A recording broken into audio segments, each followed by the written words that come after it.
আসসালামু আলাইকুম sir. Sir আমার একটা অনেক চাকরি দরকার, বেকার ঘুরে বেড়াচ্ছি স্যার, একটা চাকরি দেন স্যার। তোকে এবার আমি কি চাকরি দিব? তোকে তো চেনা চেনা লাগছে। তুই মনে হয় আওয়ামী লীগ ছিলি না? আরে তোকে তো চিনছি, তুই তো আওয়ামী লীগের ছাত্রলীগের ক্যাডার।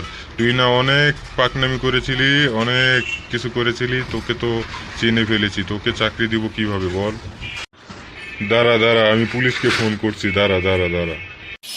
আরে স্যার, না না, পুলিশকে ফোন করবেন না স্যার, আপনি যা বলবেন আমি তাই শুনবো। স্যার স্যার আমার কথাটা তো একটু শুনেন। আমার আপা চট করে এসে ফট করে বাংলাদেশে ঢুকে পড়বে, তখন কিন্তু আমাদের দাম বেড়ে যাবে। স্যার স্যার কিছু করবেন না স্যার, প্লিজ শুনেন, আমার কথাটা শুনেন। কি বললি? তোদের আপা চট করে এসে ফট করে বাংলাদেশে ঢুকে পড়বে? আরে কত কি চলে গেল দেখতে দেখতে। দেখছস না কত কাহিনী হয়ে গেল? তোর আফা আর কোনোদিন আসতে পারবে না রে। এই অপেক্ষায় তুই বসে আছিস? ছি ছি ছি ছি। তোর আফা চট করে এসে ফট করে বাংলাদেশে ঢুকে পড়বে, আর তুই এই আশায় না খেয়ে ঘুরে বেড়াচ্ছিস? বেটা, আজকে দেখেছস চাকরির জন্য আমার কাছে এসেছিস। তোর আপা আর কোনোদিন আসতে পারবে না। তোর এই আশা আর পূরণ হবে না রে। তুই যদি কাজ করে খেতে চাস তাহলে ভালো হয়ে যা। অনেক অকর্ম করেছিস, যা থানায় যেয়ে হাজিরা দে, যা আত্মসমর্পণ কর, ভালো হয়ে যা, তারপর চাকরির জন্য আবার আমার কাছে আসবি।